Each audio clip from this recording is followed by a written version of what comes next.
para intentar conseguir la condonación de la deuda y el alquiler social, ¿vale? Que el banco se quede con el piso, pero que nos ofrezca un alquiler que de alguna manera pueda ser asequible para sus ingresos. Entonces, estas tres perspectivas, digamos, una lucha de barrio contra un desahucio y sobre todo dirigida a la presión al banco, la alternativa de la ocupación colectiva como vía de tomar en lugar de pedir, y luego en primer lugar Rafa Mayoral, que aparte de su experiencia nos hablará un poco de alguna manera de la problemática de la vivienda. Quería señalar muy brevemente un par de hitos de estos últimos días con respecto al tema de la vivienda que son bastante importantes.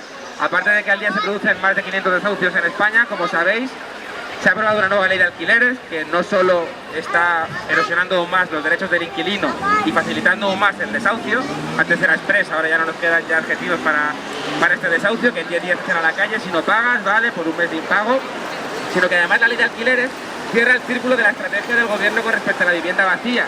En lugar de que la vivienda vacía salga al mercado unos precios asequibles o que se cree un parque de vivienda en alquiler social, que es lo que demandamos, se va a facilitar que se creen paquetes inmobiliarios con todos los pisos que no se pueden vender, lo que vienen a ser los activos tóxicos, para que se creen sociedades de alquiler como la SICAF, la SOCIMI, que lo que van a hacer es comprar especulativamente esos bloques de vivienda y tener toda una serie de beneficios fiscales para no tributar, todas las facilidades del mundo, para poder quedarse con esas viviendas y después de un tiempo venderlas, ¿no? Después de un tiempo poniéndolas en alquiler.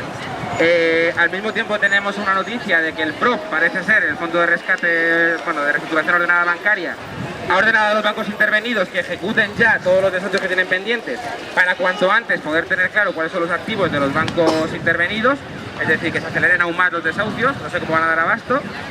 Y bueno, luego está el desalojo de Casablanca en todo el contexto de la criminalización y la persecución de la ocupación, de alguna manera, que bueno, hay una ofensiva más dura que nunca.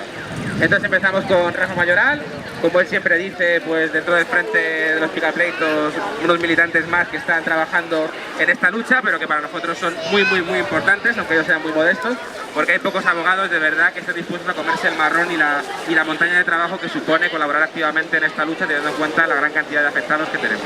Tenemos aquí a Rafa, que nos va a contar. Sí. Más o menos, ¿no? Me lo pego así, sí, ¿no? Casi se me va a oír más si levanto yo la voz con el aparato. Tengo dudas. Bueno, lo primero agradecer la posibilidad de participar de esta actividad en la calle. Yo creo que lo que se trata es que poco a poco vayamos recuperando la calle como un espacio de participación para el ejercicio de nuestro derecho, y defender el derecho a la vivienda también pasa porque nos sentemos y podamos hablar acerca de este derecho, que recuperemos la calle para poder defenderlo. Yo creo que eso es también una cuestión esencial, ¿no? Que no olvidemos que la mejor manera que tenemos para poder defender el derecho a la vivienda es creando espacios de participación colectiva donde pasemos de un problema individual, como puede ser el hecho de que no tengamos una solución habitacional o que nos veamos abocados a un desalojo, a un procedimiento de ejecución hipotecaria o un procedimiento de desahucio, que no es un problema individual, sino que es un problema colectivo, ¿no? Yo creo que es un problema colectivo fundamentalmente porque además no está suponiendo solo la violación de derechos de las personas que se ven privadas de su derecho a la vivienda, sino que, como hemos visto, es uno de los pilares fundamentales en la crisis que está viviendo nuestro país. La acumulación del acaparamiento de viviendas por parte de las entidades financieras tiene como contrapunto el hecho que planteaba Álvaro hace un momentito, ¿no? Que es que se estén ejecutando 500 desalojos forzosos contra población vulnerable en su mayoría a diario en nuestro país. Es un contrapunto inaceptable porque la inmensa mayoría de las viviendas se están quedando vacías.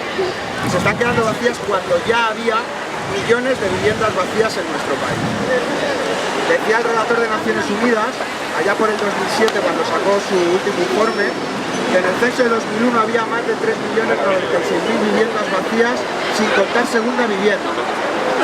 Imaginaros, porque esto es previo al estallido de la burbuja inmobiliaria, a todo el boom de la construcción y al momento en el que en nuestro país se construían tantas viviendas como en Alemania, Francia y el Reino Unido juntas, ¿no? ¿Cuántas puede haber ahora? Bueno, en 2011 parece que no las quieren ni contar. En el último censo no las han querido ni contar, porque es una cifra que les pone nerviosos. Y les pone nerviosos porque fundamentalmente es una violación inclusive de la propia legalidad vigente por su parte, ¿no? Y es una violación, y es importante también que cuando nos plantean que para paralizar un desahucio, que movilizarse para paralizar un desahucio es ir contra la ley, yo hay que plantearles justo, hay que darles la vuelta al planteamiento, ¿no? Y decirles, no, lo que es una violación de la ley, o lo que es lo que es ilegal es que hoy se acaparen viviendas en manos de entidades financieras para que permanezcan vacías. Porque inclusive dentro de la propia legalidad vigente, la propiedad no es un derecho ilimitado, está sometido a su función social. Y la función social de una vivienda es que viva gente.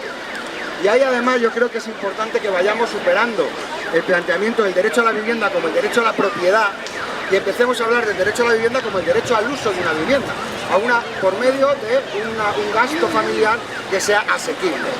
Y en ese sentido además plantear que nosotros cuando defendemos el derecho a la vivienda estamos defendiendo un derecho humano, que están anudados a ese derecho, y es importante que no lo perdamos de vista ante aquellos que plantean que el derecho a la vivienda es un derecho programático. Es una manera de justificar que es un derecho que se puede pasar por alto el triunfo. No, es un derecho que además la sociedad civil tiene la posibilidad de articular su ejercicio por medio de la acción colectiva, por medio de la participación, que es de lo que se trata. Y yo creo que es importante además que estas dinámicas que hemos conseguido abrir, de respuesta colectiva ante los desahucios, ante los desalojos forzosos de población vulnerable, sigamos desarrollándolo también en la lucha contra la impunidad de las entidades financieras. Sigamos señalando que hay viviendas de sobra y que no es admisible que en un país que hay viviendas de sobra haya una situación de emergencia habitacional y de violación sistemática de derechos humanos. Yo creo que esa es una de las cuestiones claves. Es importante que no olvidemos también que en los procedimientos de ejecución hipotecaria en nuestro país se está condenando a la deuda perpetua a centenares de miles de familias. Y eso es una condena a la pobreza. Y la pobreza también es una violación de derechos humanos. Y están siendo condenados a la pobreza por los principales responsables de la crisis de nuestro país. Porque es público y notorio que hoy los rescates que suponen los recortes sociales, que suponen los recortes de los salarios de los trabajadores públicos, que suponen el recorte de las prestaciones, esos son el resultado también de la actividad antisocial de las entidades financieras. Y hay que señalarles y decir que deben ser puestos a disposición judicial. Y que esos bienes que tanto trabajo han costado construir, porque las viviendas, además de dinero, costaron mucho trabajo, costaron además muchos recursos naturales en poner en pie un edificio, no se puede permitir que permanezcan vacías y deben ser usadas por las personas. Y que no vamos a permitir que ocurran cosas como las que están ocurriendo en Irlanda, que es que el Banco Malo se está dedicando a demoler viviendas para aumentar el precio de las cosas. Eso es absolutamente inaceptable y requiere también de una respuesta colectiva. Yo creo que hemos empezado un camino importante, y ahí está también la propuesta de la iniciativa legislativa popular planteando la modificación de la ley de enjuiciamiento civil, diciendo que no puede que baste con la adjudicación de la vivienda al banco, que anoten su nombre en el registro de la propiedad si quieren, pero que el uso de la vivienda quede en manos de la población civil por una renta que no supere el 30% de la renta familiar, como máximo, porque sabemos también que hay familias con rentas muy bajas que posiblemente ni tan siquiera pudieran satisfacer su derecho a la vivienda con un 30% de renta familiar. Y que es necesario empezar a plantear que sea un paisano, cuando van a poner una carretera en cualquier parte y dicen que tiene que pasar la carretera por allí, nadie tiene dudas de lo que hay que hacer con el terreno del paisano. Y hay dudas de qué hay que hacer con los centenares de miles de viviendas que acaparan los bancos. Y hay que plantearles una palabra muy sencilla: expropiense las viviendas si no son utilizadas y si no tienen una función y si no cumplen su función social. Y yo creo que eso tiene que empezar a ser también una demanda colectiva de la sociedad civil. Me parece que es un debate que está abierto y que está ahí. Se ha planteado antes la cuestión de la ley de arrendamientos urbanos, porque ahora, cuando ya han visto que no era suficiente con el monopolio del derecho a la vivienda por parte de las entidades financieras a través de los préstamos hipotecarios, se están preparando a meter grandes mercantiles a controlar el derecho a la vivienda por medio de alquileres, como pasa en otros países de Europa. Porque no es la panacea simplemente que sea por medio de alquileres el acceso al derecho a la vivienda. Es necesario que sea un alquiler público que tenga una relación directa con la renta familiar, porque si no nos vamos a encontrar como nuevamente grandes empresas van a especular también para que accedamos al derecho a la vivienda por medio de un alquiler muy alto y que además tengan toda la posibilidad para poder echarnos de esa casa en cualquier momento. Y están restringidos comprar un piso. Y al cabo, como estábamos trabajando, mi esposo y yo decidimos, claro, lo firmamos, no me dijeron absolutamente nada, que no iba a subir las letras ni nada. O sea, fue con una agencia inmobiliaria en una semana completita. Al cabo de los 6 meses comencé a pagar, primero comencé pagando 821. A los 6 meses me subió a 950. A los 6 meses más, 1.400 euros. Pero claro, estábamos trabajando, bueno, estábamos ahogados, pero no queríamos perder la casa. Pero en el 2008 a mí me mandaron al paro. Y en el 2009 hicimos una renegociación. Nos dio el banco, pero mi esposo también se fue al paro. Estuvimos pagando hasta que comenzamos a cobrar los dos el subsidio, que era 852 euros y ya no nos alcanzaba a pagar, porque la hipoteca era de 920 euros. Entonces decidimos, fuimos a hablar. La directora en ese tiempo no quería hablar con nosotros, se negó rotundamente, me mandaba mensajes, me llamaba mucho, me acosaba, y yo decidí irme a Londres para no perder mi casa por mis hijos. Pero en Londres no me fueron las cosas como yo pensé, y a los 4 meses regresé otra vez. En diciembre le llevamos 1.700 euros, la directora sí, muy contenta, sí, Lorena, te vamos a ayudar, no te preocupes, que no vamos a ejecutar. Al cabo de 1 hora nos llama, y sí, tráeme 500 euros más, porque si no, te comenzamos la ejecución hipotecaria.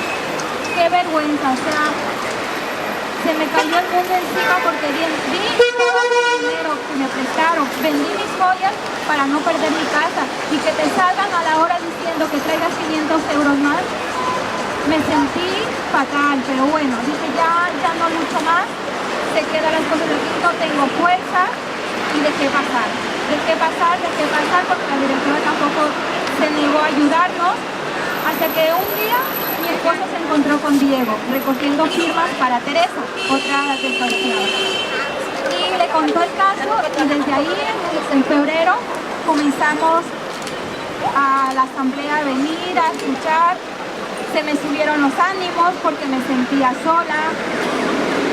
Y nada, desde ahí estoy luchando.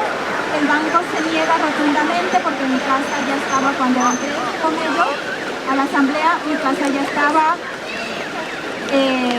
subastada. Y así mismo comencé a buscar abogado.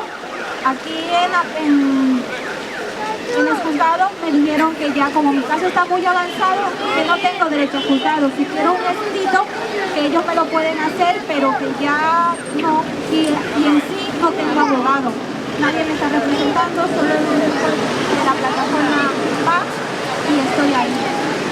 Y nada, espero a ver si me acompañáis todos el 3 de octubre, o sea, que no me echen de mi casa porque no tengo más.